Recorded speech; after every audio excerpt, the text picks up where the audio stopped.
शांति।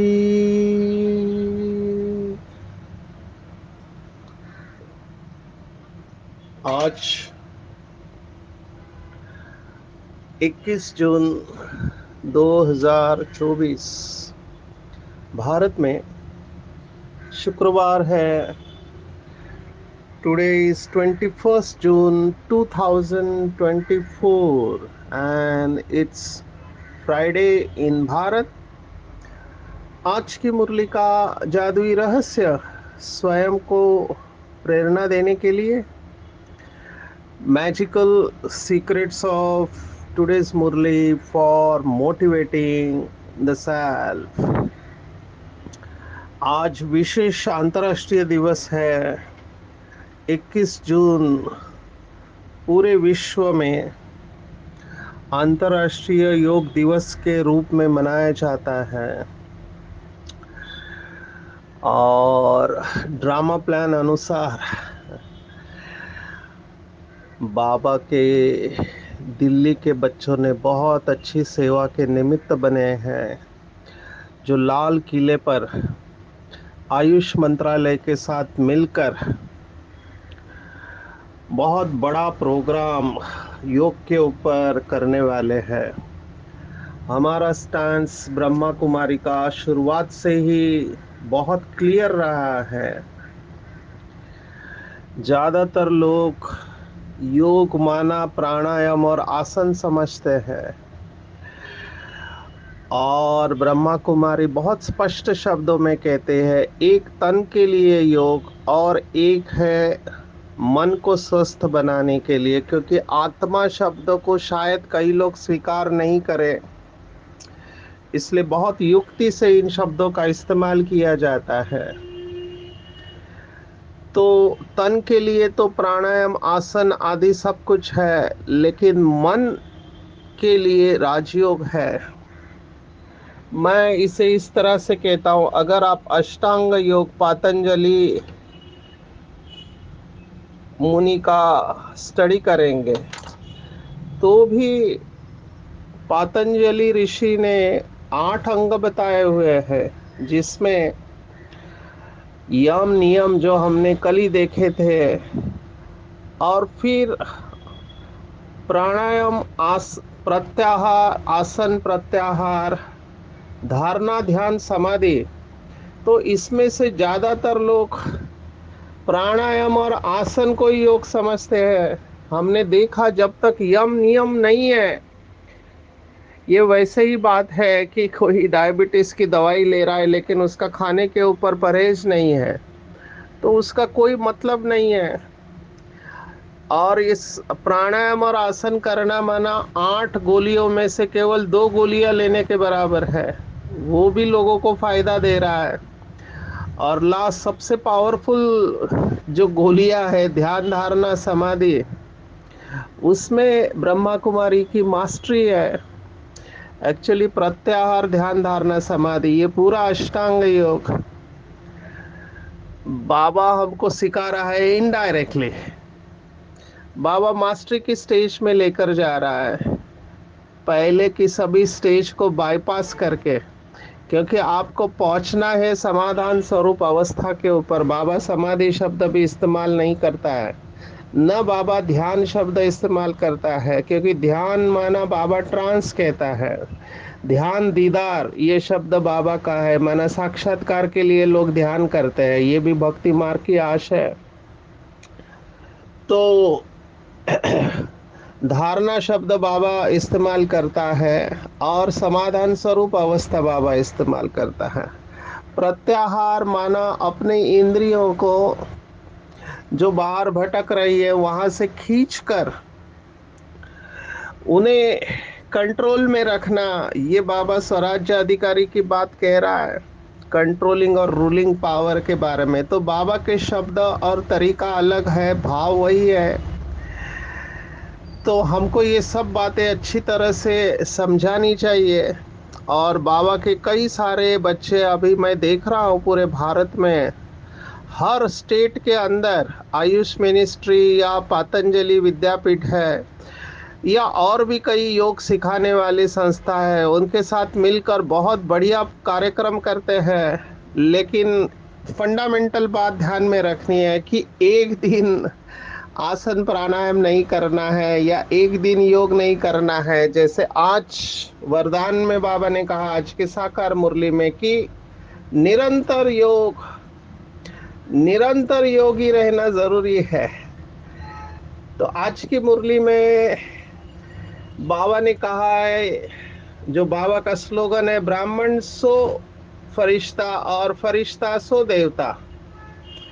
हिंदू सो देवता नहीं है, ब्राह्मण सो फरिश्ता और फरिश्ता सो देवता है।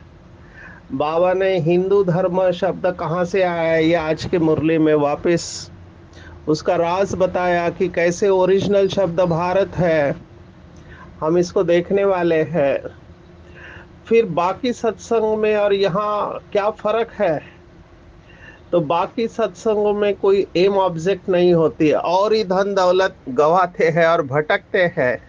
बाबा ने कहा ये सत्संग भी है तो स्कूल भी है, स्कूल में पढ़ना होता है, भटकना नहीं है। और पढ़ाई माना कमाए, यहाँ फायदा ही फायदा है। जितना हम पढ़ाई धारण करके औरों को कराते हैं, ये दोनों बातें इंपॉर्टेंट है, औरों को भी कराना है, उतनी कमाई है। तो ये आज की बेसिक पॉइंट है। फिर बाबा ने राज खोला है जो बहुत कम आत्माओं को पता है, इवन बाबा के बच्चे भी इसमें मूंझ जाते हैं। और वो रहस्य है, बाबा ने आज स्पष्ट कहा, ऊपर से आत्मा आएगी तो जीवन मुक्ति में आएगी, ना कि जीवन बंध में। और आधा समय जीवन मुक्ति और आधा समय जीवन बंध में जाएंगे।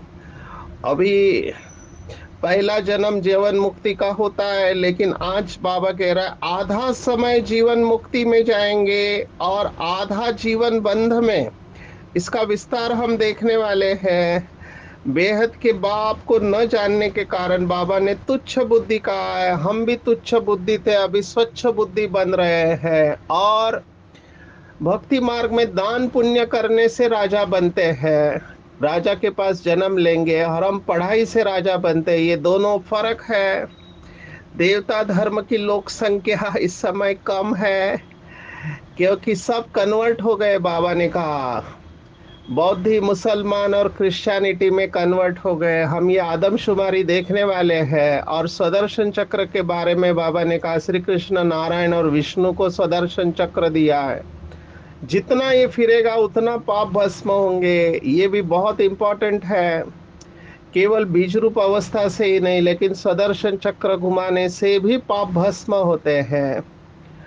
और फिर बाबा ने कहा, मंत्र मन मना भव योग बुद्धि का है। बुद्धि हमको भटकाए नहीं, लेकिन हम राजा बनकर विधि पूर्वक कार्य करेंगे तो कहेंगे निरंतर योगी। और समय को शिक्षक नहीं बनाना है, हम खुद विश्व के शिक्षक है। ये आज की पूरी मुरली नटशेल में हम शुरुआत करेंगे सत्संग के बारे में। कई लोग समझते ब्रह्मा कुमारी भी बाकी की सत्संगों के तरह है। डेफिनेटली ये सत्संग है। अगर सत्संग के शब्द की गहराई में जाए, वो समझते हैं कोई साधु महात्मा प्रवचन देता है जहाँ पर हम जाकर सुनते हैं, तो उसे सत्संग कहते हैं। स्पिरिचुअल टॉक इज सत्संग। पर सत्संग की डेफिनेशन है, सत्संग की व्याख्या है, जहाँ तीन सत्य बातें होती है। एक परमात्मा सत्य है, आत्मा सत्य है, और परमात्मा ने जो ज्ञान सुनाया वो तीनों कालों में सत्य है। और किसी भी सत्संग में आत्मा समझकर नहीं बैठते, वो तो शास्त्रों का ज्ञान सुनाते हैं, या ज्यादा से ज्यादा किसी को रियलाइजेशन हुआ है तो वो अपना सुनाएगा। लेकिन सृष्टि के आदि मध्य अंत का ज्ञान केवल परमात्मा ही सुना सकता है, और बाकी सत्संगों में परमात्मा डायरेक्ट नहीं है। हो सकता है वो बाबा से प्रेरणा कैच कर रहे हो, तो वो भी उनकी बुद्धि के ऊपर है। जितनी बुद्धि पवित्र होंगी उतनी वो बातें कैच कर पाएंगी। जैसे स्वामी अरविंद ने कहा था कि आगे चलकर सुपरा कॉन्शियस वाली आत्मा इस धरती पर आएंगे, तो सतयुग का वर्णन तो कई लोगों ने किया हुआ है, लेकिन यथार्थ ज्ञान तो नहीं है, क्योंकि वो आत्मिक शक्ति वाले आत्माएं हैं। तो ये फर्क है। तो अपने से प्रश्न पूछना है, क्या मैं सचमुच में सत्य का संग अनुभव करता हूं? दिन भर में मन और बुद्धि किसके संग में होती है? मोबाइल के संग में, या पुरानी दुनिया के खबरों के संग में, या देहदारियों के संग में? कौन से संग में मेरी मन और बुद्धि होती है? केवल स्थूल संग की बात नहीं है यहाँ पर।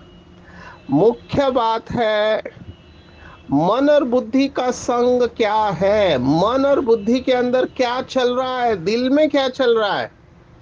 ऐसा हो सकता है कि आप सेंटर पर हो या फिर आश्रम में हो, लेकिन आपके दिमाग में बाहर की बातें ही चलती रहे, तो वो भी बैठे हुए भी आप सत्संग नहीं कर रहे। जैसे कल के मुरली में बाबा ने कहा था, स्पष्ट कहा था साकार मुरली में, कि अगर योग में बैठ के व्यर्थ ख्यालात चलते हैं तो ये बहुत बड़ा विघ्न है। बाबा ने कई बार मुरलियों में कहा है कि जिनकी बुद्धि चंचल होती है वो दूसरों को भी डिस्टर्ब करने के निमित्त बनते हैं। इसलिए बाबा हमेशा कहता है कि जो अच्छे योगी बच्चे हैं उनको आगे बैठना चाहिए। संदली पर जो बैठ के योग कराते हैं उनकी भी बुद्धि स्थिर होना बहुत जरूरी है। अगर उनकी बुद्धि भटकते रही तो सामने वालों को भी एकाग्रता का वो अनुभव नहीं करा सकते हैं। तो सत्संग के गहराई में जाना है, अपनी चेकिंग करनी है कि दिन भर में क्या मैं कमाई कर रहा हूँ। बाबा ने आज कहा कि सत्संग में आना माना फायदा ही फायदा है। वो लोग समझते हैं भक्ति मार्ग में सत्संग में गए तो कम से कम हम पाप कर्म तो नहीं कर रहे हैं, निगेटिव बातें तो नहीं सुन रहे, भले कथाएं सुन रहे हैं। बाबा ने कहा सत्संग में भटकना नहीं है, और सत्संग में धन दौलत आदि सब कुछ गवा कर भटकते रहते हैं। बेचारे भावना में आके जो भी धन दौलत लगाते हैं अपने गुरु के ऊपर, उससे प्राप्ति क्या है? क्योंकि वो गुरु प्राप्ति क्या करा सकता है? वो स्वयं जीवन बंध में है, तो दूसरों को जीवन मुक्त कैसे करा सकता है? और तो बाबा ने कई बार कहा है कि सन्यासियों के फॉलोअर्स गृहस्थी कैसे हो सकते? वो तो गृहस्थ धर्म में रह रहे हैं। सन्यासियों के फॉलोअर सन्यासी, सन्यासी पवित्र है तो गृहस्थी भी पवित्र होना चाहिए, तो एक्चुअली वो फॉलो नहीं कर रहे हैं। तो बाबा ने ये सब प्रश्न रेस किए हुए हैं, हमको इसके ऊपर चिंतन करके समझाना है अच्छी तरह से। ये पढ़ाई है, यहाँ सब्जेक्ट है। हमको बाबा ने चारों ही सब्जेक्ट दिए जिससे हम संपूर्ण अवस्था तक पहुंच सकते हैं। ब्राह्मण सो फरिश्ता और फरिश्ता सो देवता। तो ये बात को अच्छी तरह समझना है। दूसरी पॉइंट, बाबा ने कहा कि हिंदू देवता नहीं बनते परंतु ब्राह्मण देवता बनते हैं। अब ये हिंदुस्तान नाम आप सब जानते हैं जो रोज मुरली सुनते हैं, कि उनकी भाषा में स शब्द नहीं है। ये सिंधु नदी को वो हिंद नदी या हिंदुस्तान कहने लगे, और जो हिंद में रहते हैं वो हिंदुस्तान। अभी बाबा ने कहा जैसे सन्यासियों ने रहने के स्थान को ईश्वर समझ लिया, जैसे वो ब्रह्म ब्रह्म रहने का स्थान है जहाँ आत्माएं अंडे के मिसल रहते हैं, उसको ब्रह्मांड कहते हैं। बाबा ने कहा जैसे सन्यासियों ने ये गलती किया है कि ब्रह्म को ईश्वर कहते हैं, ये शंकराचार्य ने कहा कि ब्रह्मम सत्यम जगन मिथ्या, ब्रह्म ही सत्य है, जगन मिथ्या, और अहम ब्रह्मास्मि शिवोहम।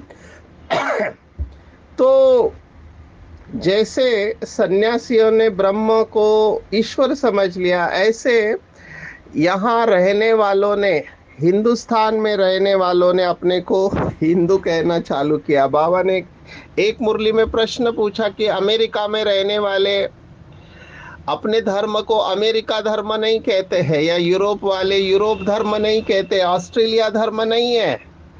स्थान के ऊपर से धर्म नहीं होता है, वो भले रहते हैं अमेरिका, यूरोप, ऑस्ट्रेलिया में, लेकिन उनका धर्म क्रिश्चियन है। तो हिंदुस्तान में रहने वालों का धर्म हिंदू कैसे हो गया?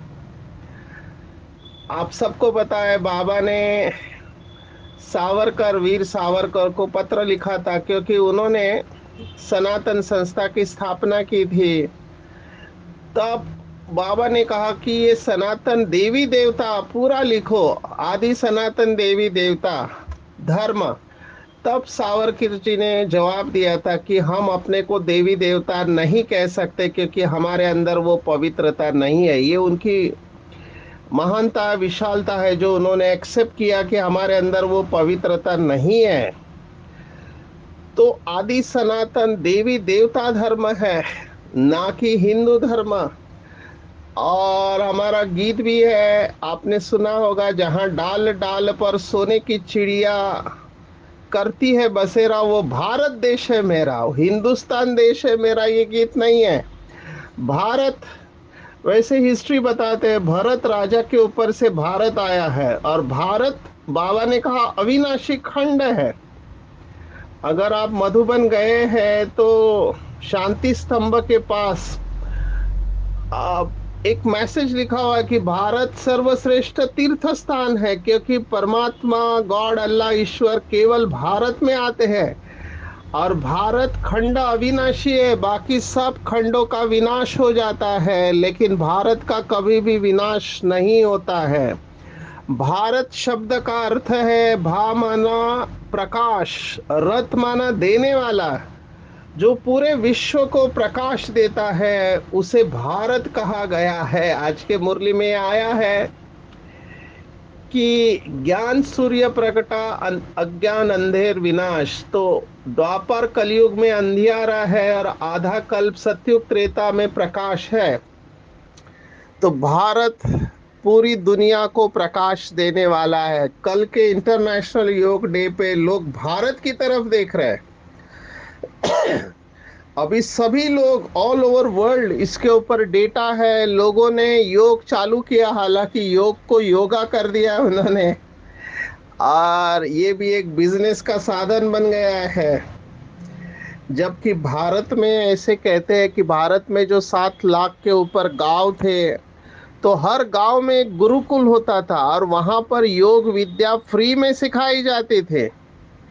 लेकिन ये मैकाले जो आए ब्रिटिशर्स, उन्होंने देखा कि इनका कल्चर बहुत स्ट्रांग है, इनकी संस्कृति बहुत शक्तिशाली है। जब तक इनके दिमाग में ये डाल नहीं दिया जाए कि आपकी संस्कृति इंफीरियर है, तब तक इनका स्वामान से ये नीचे नहीं उतरेंगे। और बाबा ने बताया कि भारतवासी अपनी शक्तियां गवा बैठे हैं, और इनका पाठ चालू हुआ था। तो इन्होंने कॉन्वेंट स्कूल लाया भारत में, है ना, कलकत्ता, मद्रास आदि जगह पे कॉन्वेंट स्कूल चालू किया, और योग सब्जेक्ट को निकाल के उन्होंने पीटी चालू किया। PT, physical training exercises. जबकि योग हमारे हर गांव में जानते थे, आज भी कई सारे गांवों में लोग योग करते हैं, सिखाते हैं। तो ये भारत के घर घर में इसका अभ्यास किया जाता था। आज स्पेशली योगा फॉर वुमेन करके कराया जाता है, जबकि माता बहनों को भी अच्छा योग का ट्रेनिंग दिया जाता था। तो ये सब कल्चरल अटैक हुआ भारत के ऊपर, और भारत अपनी शक्तियों को गवा बैठा है। इसलिए हमने पवित्रता गवा दी, इसलिए हमारा पतन हुआ है। बाबा ने आज यही कहा है। बाबा ने कहा बेहद के बाप को ही नहीं जानते, और जैसे कुछ दिन पहले कहा था कि भारत ने गलती किया, देहदारी का नाम रखा, तो सारी दुनिया ने भी वही कहा। जब भारत में कहा सर्वव्यापी है तो सारी दुनिया भी सर्वव्यापी कहने लगे। हमारे आदरणीय जगदीश भाई ने एक बहुत सुंदर किताब लिखा हुआ है, अंग्रेजी में साइंस का किताब है, छोटा सा किताब है लेकिन बहुत गहरा है। किताब का नाम है parallel between science and religion. आप एक स्ट्रोक में पढ़ सकते हैं कुछ घंटों के अंदर। इतना सुंदर बुक है, पर थोड़ी साइंटिफिक भाषा है। तो उसमें आदरणीय जगदीश भाई ने यही बताया कि भारतवासियों ने जैसे ही कहा कण कण में है, तो साइंटिस्ट ने भी वही बात उठा लिया। और फिर साइंटिस्ट ने कहा कि दैट इज कन्वर्टेबल, माना ये एनर्जी एक्सचेंज हो सकती है। आत्मा और शरीर में कंफ्यूजन पैदा कर दिया। तो ये सब बातें उन्होंने बहुत सुंदर तरीके से बताई है। कैसे भारत गिरा तो सभी गिर गए। बाबा ने भी ये बात आज कही है कि आप तुच्छ बुद्धि बन गए, क्योंकि बाप परम धाम में बैठ के क्या करते हैं कुछ नहीं जानते हैं। अभी फिर से हम तुच्छ बुद्धि से स्वच्छ बुद्धि बन रहे हैं। स्वच्छ बुद्धि माना पवित्र बुद्धि। पवित्र तो को स्वच्छ कहा गया है। आज का पूरा खेल बाबा के घर पे पवित्रता के ऊपर से है। जितना पवित्रता की डिग्री ज्यादा, उतना हमारी अवस्था अच्छी, उतना धारणा अच्छी और सेवा भी अच्छी करने के निमित्त बनेंगे।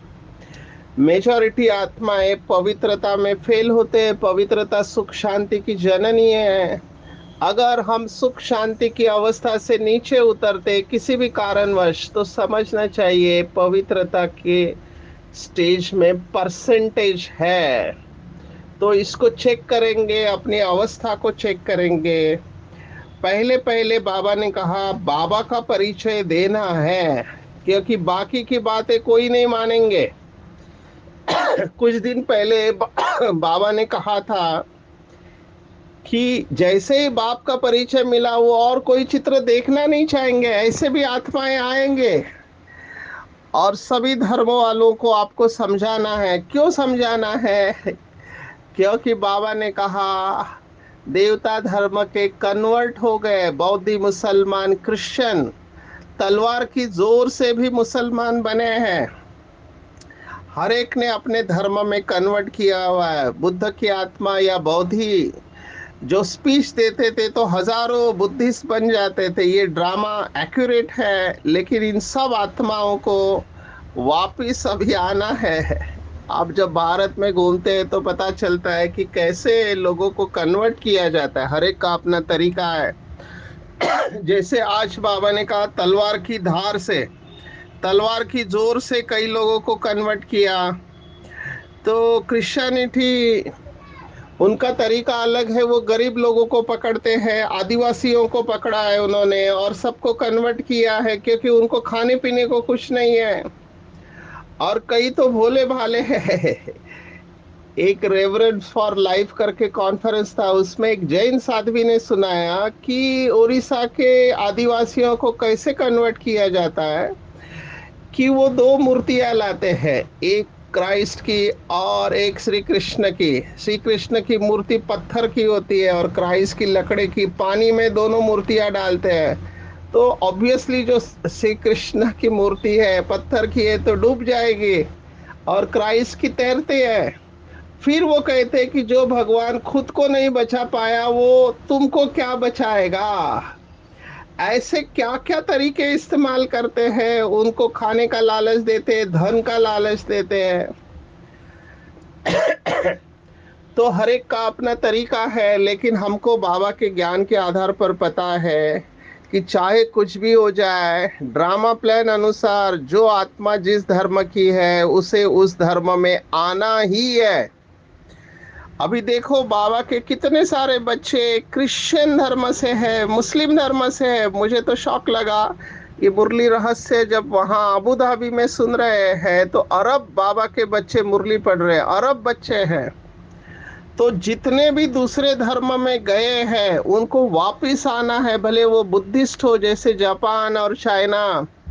यहाँ पे इंडोनेशिया, यहाँ पे बुद्धिस्ट धर्म वाले हैं, लेकिन बाबा के बच्चे बने, वो वापिस आ गए हैं। इस्लाम धर्म से भी बाबा के कई बच्चे वापिस आए हैं, और क्रिश्चियन धर्म से भी आए हैं। आज आदमशुमारी की बात है। अगर आप देखेंगे, बाबा ने कहा इस समय सबसे ज्यादा आदमशुमारी क्रिश्चियन धर्म की है, 31% है। इस्लाम जो है 24 पॉइंट समथिंग है, और जो हिंदू धर्म है 15% है। तो सबसे ज्यादा तो पॉपुलेशन इस समय क्रिश्चियनिटी की है। क्रिश्चियन और इस्लाम में ज्यादा फर्क नहीं, 6% का फर्क है। तो ये अंतिम समय के सब कैलकुलेशन है विकिपीडिया के सोर्स से। तो बाबा के जो भी बच्चे हैं गए हैं, उनको वापस बाबा के पास आना ही है। कई बाबा के विदेशी बच्चे पूछते हैं बाबा को कि हम आखिरी जन्म में ये कहाँ फंस गए दूसरे धर्मों में। तो बाबा ने बहुत सुंदर जवाब दिया। बाबा ने कहा अगर आप उस धर्म में नहीं जाते या इस देश में नहीं जाते, जैसे जापान कितना दूर है भारत से, अमेरिका कनाडा कितना दूर है, तो बाबा ने कहा अगर आप इन धर्मों में नहीं जाते तो उन धर्म की आत्माओं का कल्याण कौन करेगा, उस स्थान की आत्माओं का कल्याण कौन करेगा। इसलिए आपका उधर जाना भी ड्रामा प्लान अनुसार कल्याणकारी था। आज विशेष बात आई है स्वदर्शन चक्र की। कई बाबा के बच्चे जैसे ज्ञान में आते हैं, समझते हैं जब तक पापों का हो जाए तब तक कुछ नहीं होगा, और उन्होंने सुना रहता है कि बीज रूप अवस्था में ही विकर्म विनाश कर होते हैं। अभी बीज रूप अवस्था के लिए बुद्धि बहुत शक्तिशाली चाहिए, परम धाम में बिंदु बन के स्थित होना चाहिए। अभी सभी की बुद्धि वैसे स्थित होती नहीं है, तो स्ट्रगल करते रहते हैं, क्योंकि बीज रूप अवस्था बहुत पावरफुल स्टेज है। लेकिन दूसरा बाबा ने सॉल्यूशन दिया है, स्वदर्शन चक्र। स्वदर्शन चक्र जितना घुमाएंगे अच्छी तरह से, उतना भी पाप भस्म होंगे। तो जो लोग बीज रूप अवस्था में नहीं जा पा रहे हैं, वो स्वदर्शन चक्र का अभ्यास करें। बाबा की कमेंट्री बनी हुई है 5 स्वरूपों की, तो पूरे कल्प के 5 स्वरूप का अभ्यास, और जब ये फीलिंग में आएंगे, गहरे फीलिंग में, तभी भी हमारे श्रेष्ठ संस्कार इमर्ज हो जाएंगे। उन्होंने श्री कृष्ण, नारायण और विष्णु को स्वदर्शन चक्र दिया है। बाबा ने कहा ये स्वदर्शन चक्र अहिंसक बनाता है, हिंसा की कोई बात ही नहीं है। अच्छा, आज का वरदान बहुत डीप है, गहरा है। बाबा ने कहा कि मन बुद्धि ये दोनों का योग में विशेष स्थान है। स्वराज्य अधिकारी बनना है या निरंतर योगी। आज बाबा ने दोनों को एक कहा, निरंतर योगी अर्थात स्वराज्य अधिकारी बनने का विशेष साधन है मन और बुद्धि। मंत्र ही है मन मना भव का। ये भगवत गीता का श्लोक हमने कई बार देखा है। मन मना भव ही महामंत्र है। मन को शिव बाबा में लगा, और योग को बुद्धि योग कहते हैं। तो होता क्या है, जब मन शिव बाबा में लगता है तो बुद्धि शक्तियां ग्रहण करने चालू होती है। बुद्धि को स्टोर हाउस कहा गया है।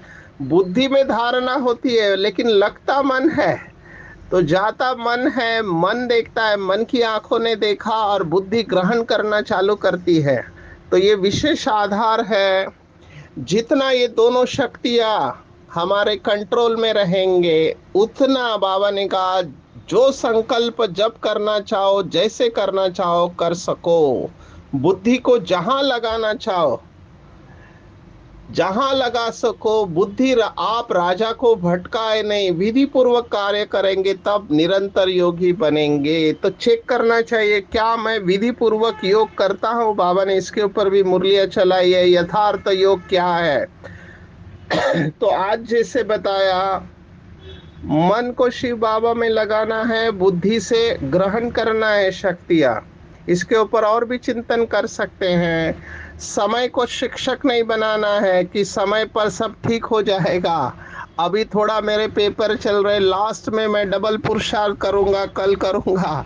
बाबा ने कहा समय आपका शिक्षक नहीं है, आप मास्टर विश्व शिक्षक है। समय आपकी रचना है। तो समय के ऊपर नहीं छोड़ना है, समय के पहले हमको तैयार होना है। आज की पूरी मुरली में टेक होम, बाबा ने कहा ये साधारण सत्संग नहीं है, यहाँ स्कूल है, तो यहाँ पढ़ाई है, जितना हम धारण करेंगे औरों को कराएंगे उतनी कमाई है। तो इस सत्संग में एम ऑब्जेक्ट है, फायदा ही फायदा है। हम ब्राह्मण सो फरिश्ता और फरिश्ता सो देवता बनते हैं। स्वदर्शन चक्र घुमाकर पापों को काटना है, संपूर्ण अहिंसक बनना है, बुद्धि को स्वच्छ करना है, मन बुद्धि को ऑर्डर प्रमाण विधि पूर्वक कार्य में लगाने वाले निरंतर योगी बनना है, समय को शिक्षक नहीं बनाना है, स्वयं मास्टर विश्व शिक्षक बनना है। अच्छा, ओम शांति।